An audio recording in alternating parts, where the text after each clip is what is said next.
Tout à l'heure, Aurélien m'a présenté, mais je voulais revenir sur quelques éléments. En tant que psychologue du travail, j'ai accompagné à peu près 150 entreprises dans tout ce qui est thématique, risques psychosociaux, dans tout ce qui est santé au travail.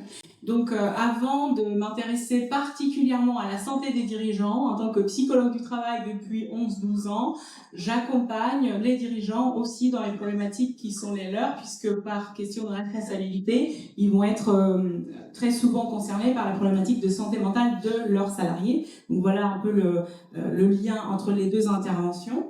Et ce qui est important aussi, parce que intervenant au laboratoire Calypsi de l'Université de Tours, donc ayant une partie recherche universitaire, il me semble important de signaler que j'ai entrepris depuis l'âge de 26 ans, parce que souvent les collègues chercheurs, enseignants-chercheurs, n'ont pas forcément eu une expérience entrepreneuriale. Donc j'aime beaucoup faire cet aller-retour entre le terrain et ce qu'on va modéliser dans la recherche. Aujourd'hui, je gère plusieurs sociétés, mais je vois dans la salle des personnes qui me connaissent aussi. En tant que directrice de réseau, l'une de mes premières activités, en plus de psychologue du travail en Indre-et-Loire, c'était de gérer un réseau d'entrepreneurs dans lequel on faisait pas mal d'accompagnement des dirigeants, dans lesquels on créait des espaces de soutien et on aidait les personnes à développer leur activité. Donc dans ce sens, j'ai pu accompagner 9 groupes qui avaient regroupé 250 entrepreneurs. Donc ça permettait tout simplement de bien connaître le tissu économique. En tout cas pour moi, ça a été une très belle expérience. Ce qui fait qu'en général, quand je croise beaucoup de monde dans des événements à Tours, c'est difficile que je ne connaisse pas certaines personnes. Aujourd'hui, je suis très contente. Il y a plein de personnes que je ne connais pas.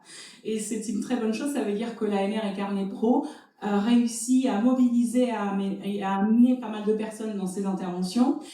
C'est très difficile après le Covid de refaire venir les personnes dans des interventions, dans des réunions. C'est plus complexe, en tout cas c'est ce que je remarque aujourd'hui. Donc bravo pour cette salle pleine et encore merci de partager ce moment avec nous. STEP, c'est quoi? C'est un service de santé au travail des entrepreneurs par la prévention que j'ai lancé en 2021 face à un constat. J'accompagnais pas mal les dirigeants, j'entendais beaucoup parler de la santé au travail. Je suis également mandataire MEDEF pour contrôler et administrer l'APST 37, donc le service de médecine du travail. Et je ne sais pas si vous l'avez remarqué tout à l'heure, les chiffres, la santé mentale du dirigeant, c'est souvent un peu dans l'angle mort des préoccupations. Je ne sais pas si ça parle à tout le monde. Oui. D'ailleurs, en préparant l'intervention, j'avais dit, et même j'étais présente à la REF, on parlait de santé mentale au MEDEF, et il y avait Cali Social avec qui je travaille comme psy du travail également. Et j'avais dit, je suis trop contente, mais alors les chiffres sur la santé mentale des dirigeants, ils sont où? Ils m'ont dit, on n'en a pas. D'abord parce que c'est très difficile d'obtenir des réponses parce que vous êtes tous très pris, parce qu'il n'y a pas forcément un organisme dédié qui cherche ces informations. Donc, pour ma part, j'ai lancé ce service.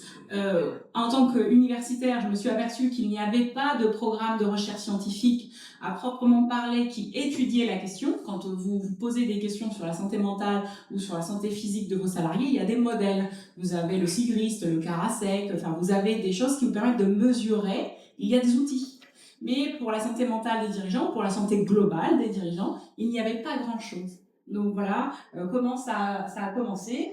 Je remerciais tout à l'heure vraiment de tout cœur à Tours, parce qu'on dit souvent oui, on n'est pas forcément très bien dans ces terres, il faut aller ailleurs pour réussir, etc.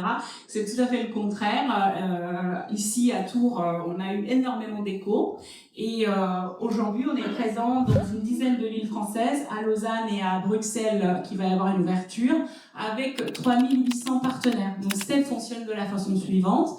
Nous avons des médecins, des laboratoires, des biologistes, 2200 laboratoires, 1300 psychologues, des spécialistes, des paramédicaux. Et on va envoyer chaque année pour faire une prise de sang, une journée complète d'examen et du suivi, donc avec des psychologues du travail tout au long de l'année, également avec une plateforme dédiée et une application.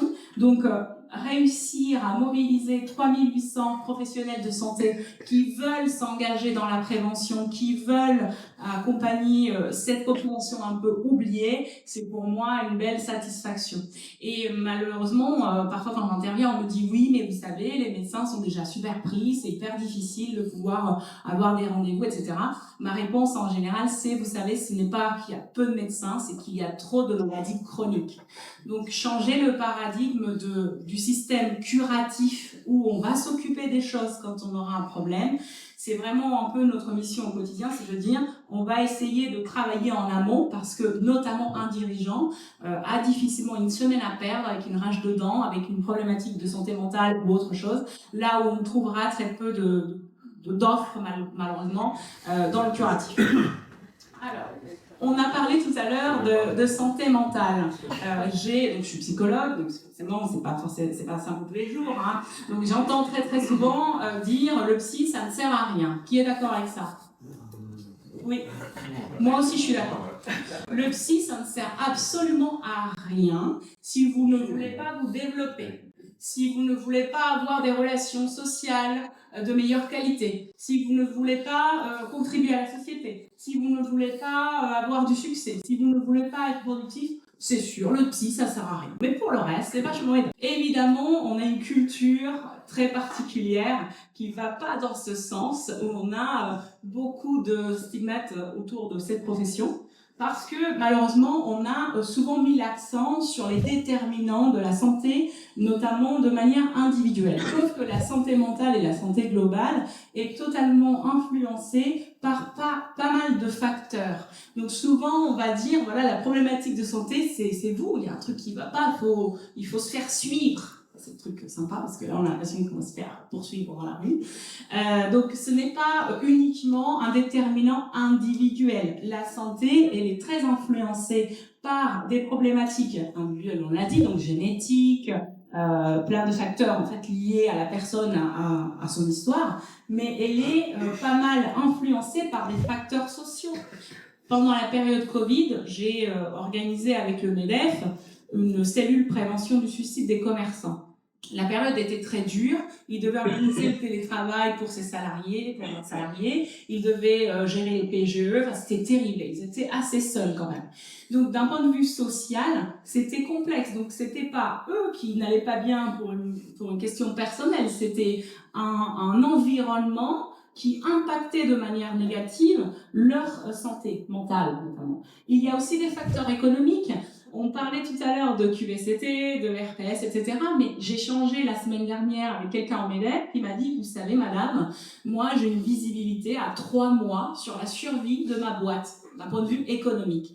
Donc la dernière de mes préoccupations, c'est de savoir si les gens vont bien, pas bien, etc. C'est pas que je m'en fiche, c'est que je suis en mode survie parce que d'un point de vue économique, c'est très dur. Et ça, c'est important de l'avoir à l'esprit. Ce n'est pas seulement la responsabilité individuelle, c'est parfois un contexte. C'est pour ça que les autorités se saisissent également de cette problématique de santé, parce que ça impacte l'économie de notre territoire, ça impacte la société, ça impacte la communauté, et ce n'est pas une problématique individuelle. Même si on n'est pas tous égaux, évidemment, face à ça. Il y a évidemment tout ce qui est culturel, je parlais de l'image qu'on a du psy, politique et environnementaux. Donc à partir du moment où on a quelque chose d'insécurisant, où on a voilà, un climat qui n'est pas favorable, forcément on aura une dégradation de la santé mentale. Donc en résumé, les stratégies de la promotion de la santé mentale, elles ne peuvent pas être uniquement individuelles, elles doivent être aussi sociales, elles doivent être un jeu collectif. Alors, comme je vous ai dit tout à l'heure, je n'étais pas contente du fait qu'il n'y ait pas de données sur la santé mentale des dirigeants. Pourquoi? Parce que si on ne mesure pas, on ne peut pas travailler sur les axes les plus saillants, sur les problématiques qui reviennent le plus souvent, qui touchent le plus grand nombre. Donc la toute première chose, c'était d'évaluer.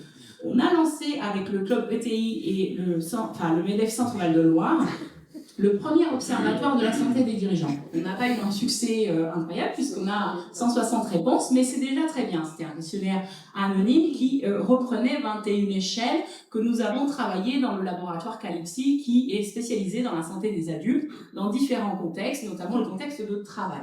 Et cette étude-là, elle a été très intéressante. Donc, elle représente un peu le tissu économique et puis le MEDEF et le club ETI, c'est-à-dire qu'on avait moins de femmes, donc 33% dans notre échantillon, 51 ans en moyenne. Donc, on a aussi des dirigeants qui ont un âge mûr. Là, je vais me faire tuer.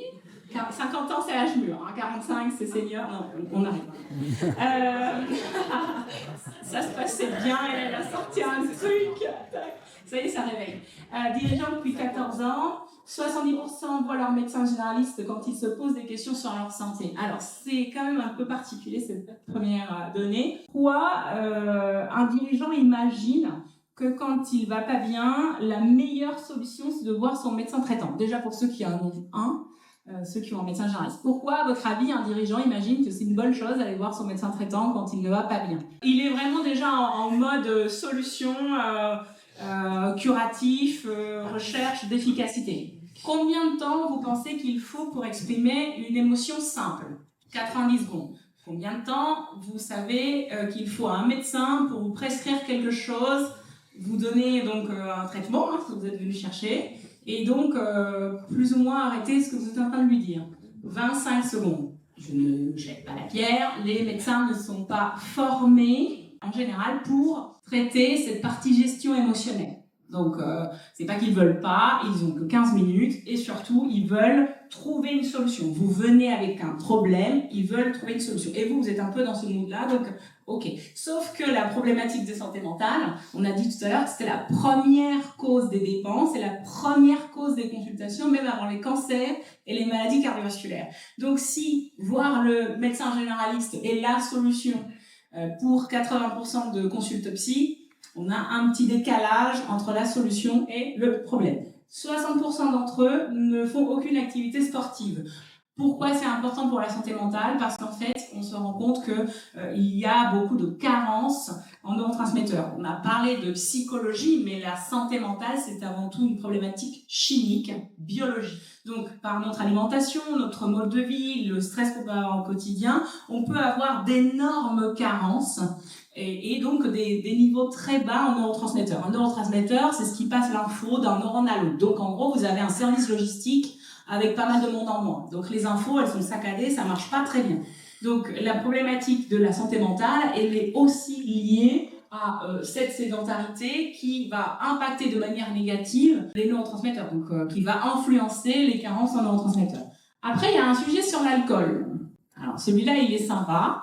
Attention, je tiens à dire que je soutiens chaleureusement les vignerons en Touraine parce que j'en ai visité un récemment et c'est tellement dur. C'est statistique, il y a beaucoup moins de consommation d'alcool. Il y a une différence entre soutenir le territoire, les vignes, etc. et boire 4 verres d'alcool par jour, 4 fois par semaine. La problématique de l'alcool, elle est très particulière. On verra après, mais le constat est le suivant, les dirigeants ont une santé mentale et physique qui se dégrade par le contexte économique, social, etc., environnemental. Ils sont quand même ils sont vraiment résilients. Donc cette résilience, cette capacité à faire face à l'adversité est un vrai atout, mais au moment de demander de l'aide, c'est un vrai frein. Et donc ce qui les protège par moment devient un problème majeur. Moi, j'ai tendance à dire régulièrement, le premier risque pour la santé d'un dirigeant, c'est lui-même. Parce qu'en général, ils vont dire « Ah, mais tout va bien, nous, il n'y a pas de problème, franchement, tout va bien. » Oui, les oiseaux se cachent pour souffrir, c'est tout à fait humain, et un dirigeant a peur d'être stigmatisé, donc dès qu'il ne va pas bien, qu'est-ce qu'il fait? On m'a parlé de contribution à la société, hop, il y a un retrait, un repli sur soi, un retrait social. Donc ça, c'est très important. Ensuite, il y a 46% qui vont être insatisfaits de leur sommeil. Pourquoi c'est problématique aussi? Parce que l'encodage en mémoire, la récupération, l'hormone de croissance, plein de choses se passent au moment du sommeil. Si le sommeil n'est pas de qualité, la personne, elle sera plus irritable, elle aura plus de problèmes de mémoire, elle aura plus de problèmes d'humeur, etc., etc. Donc ça, pour moi, ce sont des facteurs qui impactent de manière négative la santé mentale.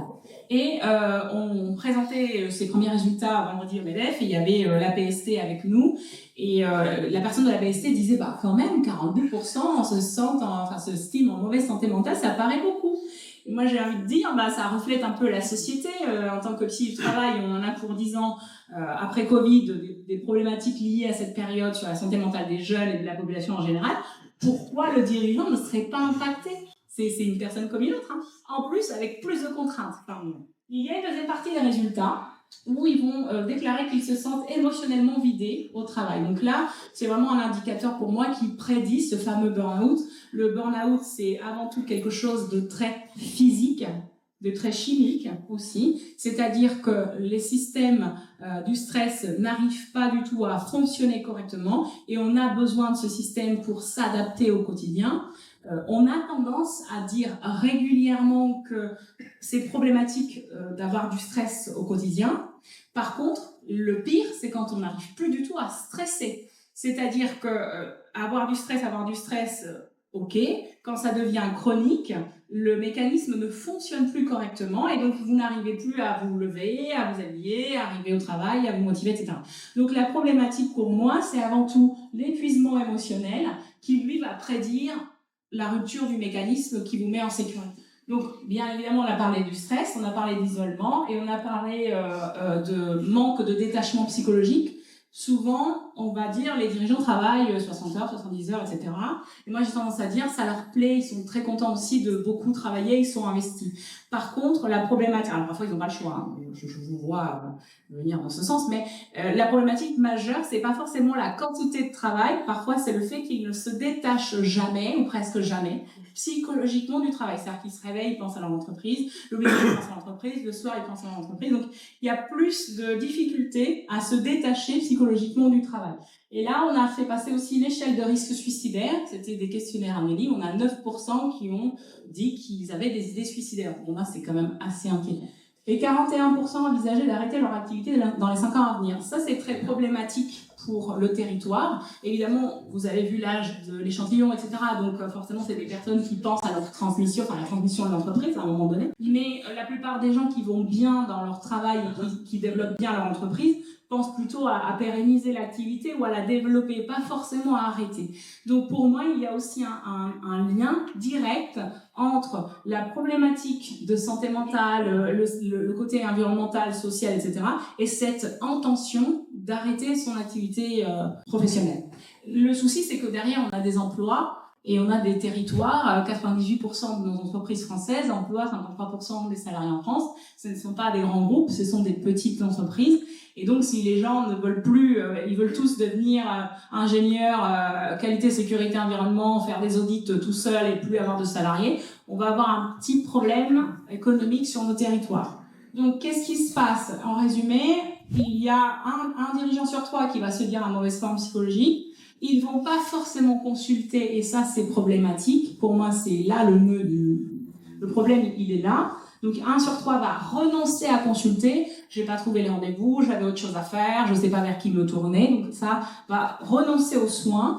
Et on revenait à l'histoire de l'alcool. Il y a beaucoup d'automédication. On a ici les chiffres de notre enquête à nous. Il y a des personnes qui vont déclarer prendre des substances, des médicaments pour dormir ou des substances le matin pour tenir, pour se lancer. Donc 11% vont consommer des drogues ou des médicaments, ce qui veut dire pour moi qu'il y a un côté automédication avec tous les effets négatifs que ça peut amener derrière. Donc quelles sont les solutions? Parce que vous êtes là aussi pour savoir en gros qu'est-ce qu'on peut faire. On a dit tout à l'heure, voilà, ce qui ne va pas, comment on fait? On a parlé de différents déterminants. Pour commencer, ce qui me semble essentiel, et ça c'est de manière individuelle, c'est que chacun puisse évaluer. Nous sommes tous des dirigeants. Ce qui ne se mesure pas ne peut pas être amélioré. Donc la toute première chose, c'est évaluer mes propres ressources, tout seul, en ligne, avec un professionnel, peu importe, mais évaluer mes ressources. J'en suis où? Est-ce que j'arrive à récupérer? Est-ce que j'arrive à me détacher? Est-ce que j'arrive à... Voilà, il y a plein d'échelles. Nous, dans le questionnaire qu'on a fait passer, on avait des échelles d'évaluation et on avait regardé chacune d'entre elles. Donc, je vais évaluer ces échelles et je vais voir comment je peux augmenter mes ressources. En général, on va entendre souvent parler de gestion du stress. C'est pas forcément adapté. On ne peut pas gérer le stress. Si vous prenez un groupe hautement résilient et un groupe faiblement résilient, c'est-à-dire des personnes qui sont capables de faire face à l'adversité, vous allez leur demander tous les deux de faire un exercice. Les deux vont avoir les mêmes symptômes. Donc il n'y a pas un qui va mieux gérer les symptômes que l'autre. Par contre, il y a un groupe qui va mieux récupérer que l'autre. Et pourquoi ? Parce que celui-là a des meilleures ressources, donc biologiques, psychologiques, des meilleures compétences en communication, etc. Donc la personne a un peu capitalisé sur ses ressources, donc au moment où elle a besoin de les mobiliser, c'est beaucoup plus simple, plus facile. Donc la première chose, c'est donc cette résilience individuelle.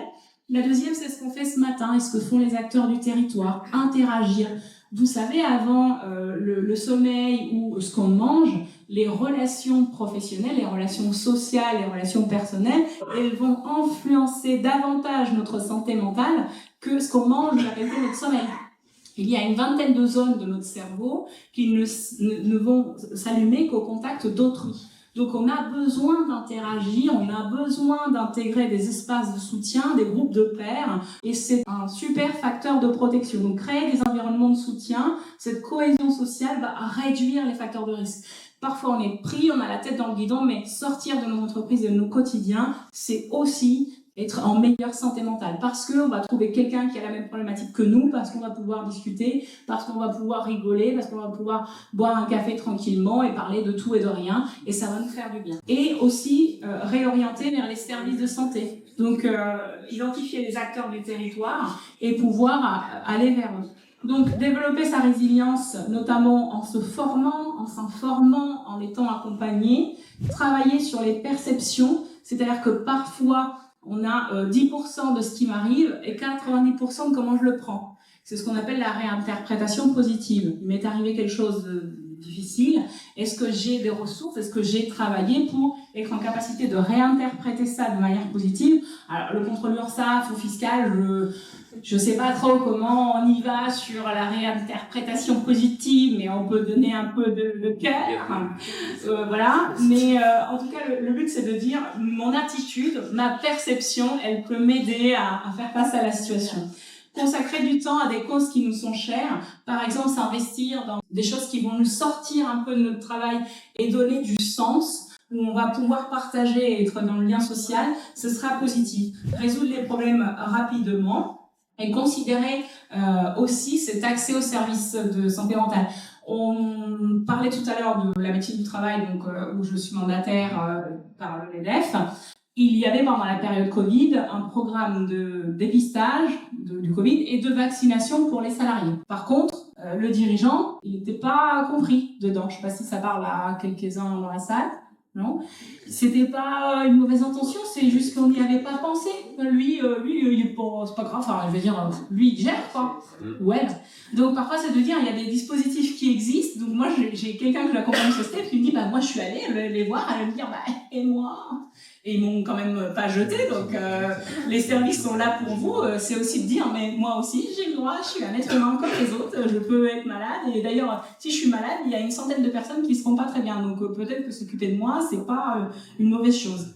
Donc cette entraide, cette partie sociétale aussi. On parlait de difficultés économiques, on parlait de difficultés sociales.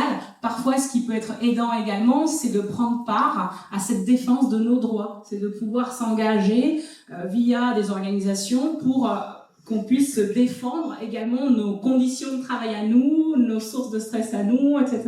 En conclusion, puisqu'il fait chaud dans la salle et qu'on vous a demandé beaucoup de temps d'attention, et on y répondra à vos questions avec plaisir, ce que je voulais retenir de cette matinée, c'est que ça impacte l'individu, d'accord, mais c'est aussi un impact majeur pour notre société, donc c'est une affaire collective et pas individuelle.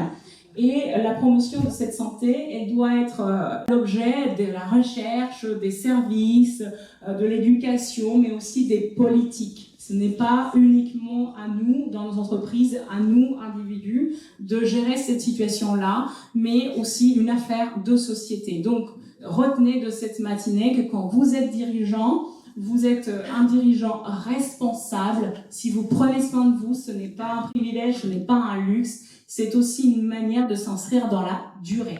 Merci mesdames, c'est un régal de comprendre quelque chose présenté de manière aussi simple et pragmatique, de quelque chose assez abstrait et difficilement détectable, mesurable, etc.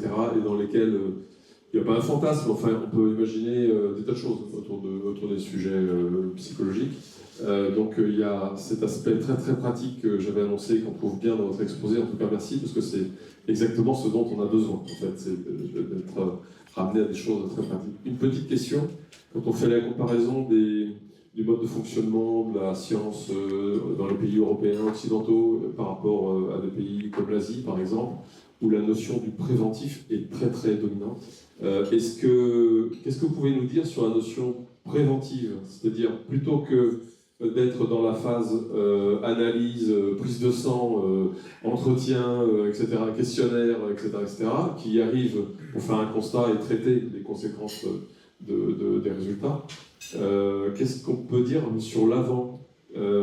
Cette question peut aussi être valable à l'état de l'éducation nationale pour les jeunes, parce que, enfin, je sais pas, qu'est-ce qu'on peut se dire là-dessus? Il y a deux questions. Il y a la partie préventive, on a une problématique économique majeure avec la tarification à l'acte.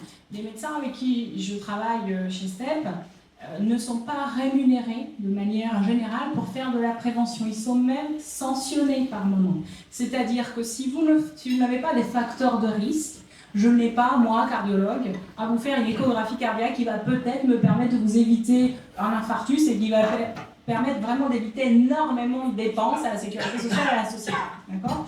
Mais aujourd'hui, c'est pas forcément prévu qu'on rémunère, ça vient un petit peu, les médecins, là je parle de la partie santé physique, sur la prévention. Pour moi, c'est une erreur, parce qu'on pourrait éviter beaucoup de choses. Ça avance, ça évolue, et nous, on a quand même réussi à amener des médecins pour faire de la prévention, c'est-à-dire pour pouvoir éviter en amont cette problématique.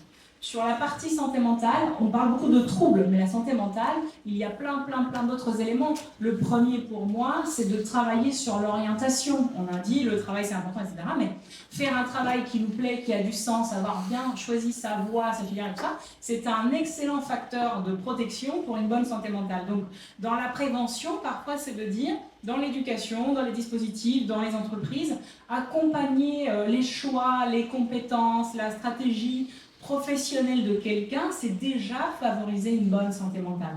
Donc ça existe, ça se développe, mais on se heurte à des problématiques culturelles, mais aussi à des choses qui existent depuis longtemps, d'un point de vue de la conception budgétaire et économique. Malika, membre élu de la Chambre de commerce et d'industrie.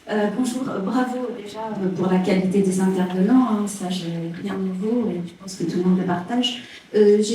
Aujourd'hui, nous sommes plus dans le curatif que dans le préventif, donc la comparaison avec deux pays, elle est facile, et parce que c'est dans notre culture.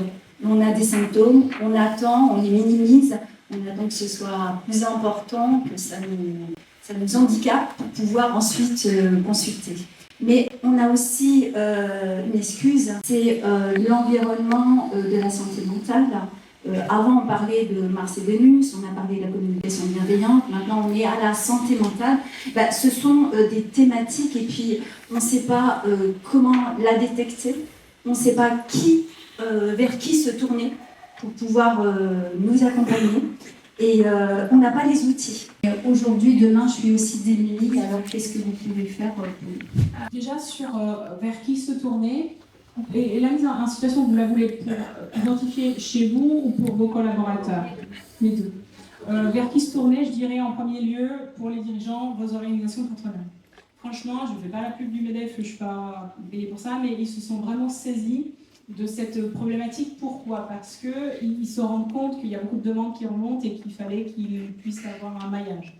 Donc vos organisations patronales vont pouvoir vous orienter, parce que parfois ils ont aussi des adhérents qui ont un cabinet de coaching, de psycho, voilà. Donc ils peuvent vous aider un peu à vous repérer dans le territoire. Vous pouvez faire une demande de rappel sur STEP. Partout en France, il y a quelqu'un qui vous rappellera. Je dis qu'on avait quand même 1300 psychologues et on vous rappelle, c'est gratuit, voilà, au moins pour comprendre si on peut vous aider d'une façon ou d'une autre. Et sur les mises en situation, il faut pouvoir partir de ce qu'on appelle des signaux. Quand vous remarquez un changement de comportement qui est net, qui dure, qui apparaît de manière brusque, brutale. Quelqu'un qui arrive systématiquement à l'heure, qui commence à arriver en retard. Une personne qui a des problématiques de langage et qui commence à perdre ses mots. Une personne qui ne mange plus avec les autres et qui se met en retrait. Une personne qui, elle, va être plus irritable. Une personne, ou même vous pouvez le repérer chez vous, ce sont ce qu'on appelle des signaux d'alerte, comme quoi il y a un changement de comportement qui peut s'installer et durer dans le temps. Vous l'avez dit aussi aux MEDEF, parfois ce sont nos proches qui vont dire écoute là, t'es super irritable, t'es super perdu, la mémoire elle n'y est pas, etc. Donc c'est parfois également de demander à notre entourage est-ce qu'il y a des choses qui ne vont pas, ou demander aux personnes autour de nous de se sentir en confiance pour venir nous voir si elles repèrent quelque chose. Mais c'est vrai que c'est pas évident parce que ça peut être aussi perçu comme intrusif d'aller voir un salarié en disant disons j'ai l'impression que ça va pas trop la tête là. Donc ça ira pas forcément. Donc c'est pas évident d'avoir la bonne approche. Au-delà des outils pour compléter la question, ce qui est important aussi, et ça c'est dans votre propos qu'on a préparé ce rendez-vous et vous l'avez rappelé, c'est de la jouer collectif aussi. Le dirigeant est souvent seul, l'idée c'est aussi de s'entourer peut-être d'autres personnes à travers des organismes comme le MEDEF justement pour parfois, alors en effet on n'est pas dans le dirigeant n'est pas un professionnel de santé, mais en tout cas d'être accompagné par des confrères et comprendre en premier des problématiques qu'il peut y avoir au sein de l'entreprise. Oui, tout à fait, demander de l'aide, avoir des groupes d'échange, de soutien, etc. Après, encore une fois, je pense que l'arme ultime pour améliorer la santé mentale de tout le monde, c'est l'éducation. Parce qu'on se heurte à cette problématique d'information et de culture. Donc moi, je dis souvent, il faut expliquer aux gens, il faut communiquer, il faut faire beaucoup de pédagogie. Donc la pédagogie est aussi un excellent outil pour améliorer la santé mentale de toute la population. 2 éléments importants. Le premier, on revient sur les neurotransmetteurs. On s'aperçoit que dans la population, on a une grande dépendance à la dopamine. Donc le téléphone, là, c'est un concentré de plaisir, puisqu'à chaque fois qu'on a une notification, on va avoir un petit coup de jus de dopamine, pour faire simple. Donc oui, c'est très addictif et c'est très problématique pour une raison principale. C'est un processus mental qui s'appelle le processus PTA, perception, traitement, action. Quand je reçois un mail, je vais percevoir l'information, je vais la traiter, donc je vais le lire, et je ne peux pas agir. On m'a demandé de répondre telle ou telle chose ou envoyer une présentation. Si j'ai lu le mail et que je n'ai pas pu faire l'action qui suit, mon processus est incomplet. Donc ça va me rester en suspens, ça va me polluer énormément dans la tête. Je vais parler de charge mentale, etc., de dossier ouvert. Qu'est-ce qui se passe? Moi, ce que je conseille régulièrement, c'est si je ne peux pas compléter le processus, donc si je ne peux pas agir, je préfère ne pas savoir. Je ne le lis pas, je ne le lis pas, je ne le regarde pas, je n'ai pas la notification, etc. C'est pas que... Parce qu'on va dire souvent, mais oui, mais un dirigeant, il doit être au courant, il doit... Non, parce qu'en fait, je ne vais pas le traiter, ça va me polluer, donc je ne saurais même pas ce que je devais faire, ça va me rester dans la tête, mais en plus de ça, donc je vais oublier, malgré tout, de répondre, mais ça va me polluer l'esprit. Donc c'est pas forcément aidant. Donc pour revenir un peu à cette problématique des smartphones, c'est aussi, encore une fois, d'expliquer les mécanismes, de dire aux gens, quand tu as une petite notification rouge, ça envoie de la dopamine à ton cerveau, c'est très addictif, donc, et à un jeune aussi. Donc attention de peut-être le mettre dans un endroit où tu ne le vois pas, où ça ne s'allume pas, etc., ou de le couper. Et pour vous, en tant que dirigeant, retenez, si je ne peux pas agir, je préfère ne pas savoir. Et il y a aussi pas mal de... Par exemple, si vous voulez vous faire sortir de la tête une information, c'est de pouvoir... S'il y a des réactions, il faut nous les partager. C'est avec plaisir. Vous voulez partager une réaction? Oui, je vais pas. Mais continue. Alors, ce qui est intéressant aussi, c'est que quand je parle de ce processus, il y a des personnes qui vont me dire bah oui, mais le problème, c'est que si j'ai pas répondu, parce qu'il est tard, hein, ça va me polluer l'esprit aussi. Donc, ce que vous pouvez faire également, et ce que je pratique à titre personnel, c'est de faire le mail et de l'envoyer le lendemain matin à 8h. Il y a une programmation qui est tout à fait possible. Donc comme ça, moi, c'est sorti de ma tête, mais la personne ne le reçoit pas et elle ne sera pas revenue voir. Donc je vais vider ma charge mentale, mais malgré tout, je ne vais pas m'encombrer avec un processus comme ça. que vous faites parce que c'est extrêmement important. Même si, petite parenthèse, et je reviendrai à ce que vous disiez tout à l'heure, là, même si je trouve que c'est encore une charge en plus sur l'entreprise et les entrepreneurs, surtout les petites entreprises, parce que les problèmes sont partout, dans les grandes et les petites entreprises. Et pour avoir une petite entreprise, c'est encore quelque chose qu'on rajoute sur nous, sur nos épaules. Et quand vous disiez qu'on va choisir quelqu'un dans l'entreprise, bah évidemment, c'est le chef d'entreprise. Non. Alors, encore une fois, c'est en général, et je vous ai dit dès le départ, c'est très bien. Voilà. Non, en tout cas, pour la gestion des emails, c'est vrai. Et tu le disais tout à l'heure, c'est vraiment quelque chose d'important. Moi, j'ai été beaucoup sur mon téléphone, mais je vous écoutais avec attention, bien sûr. Mais évidemment, tant que vous ne l'avez pas lu, vous ne savez pas si vous allez pouvoir y répondre ou pas, d'une part. Mais ce que vous disiez est très juste, et c'est ce que je fais maintenant, je les programme aussi pour les réponses, parce qu'on a envie de gérer dans l'immédiat souvent. Parce qu'on ne va pas s'y reprendre à 2 fois, le lendemain, il y aura 20 emails supplémentaires qui seront là. Et en fait, moi, je les programme pour le lendemain. Comme ça, vous les traitez le jour même, c'est fini, on n'en parle plus, et ils seront partis à 8h, à une heure raisonnable, pour qu'ils soient traités par vos collaborateurs. Voilà ce que je voulais dire. Encore merci. Mon propos a toujours été de dire la santé au travail, c'est bien, mais encore une fois, dans un contexte où on ne sait pas si on va survivre d'un point de vue économique et où on est dans la survie de nos entreprises, priorité, bien les choses dans l'ordre. Hein. C'est quand même très très en haut de la pyramide de Maslow. Une fois qu'on est en sécurité, qu'on a bien, enfin voilà, c'est un problème de riche, hein, la santé mentale. Donc encore une fois, on va traiter les problématiques qui vont assurer ma survie, et après on va s'intéresser aux autres, et on va s'intéresser, c'est pour ça qu'on disait qu'il y a une partie contribution. Quand je vais bien, je peux contribuer à la société et je peux me préoccuper des autres.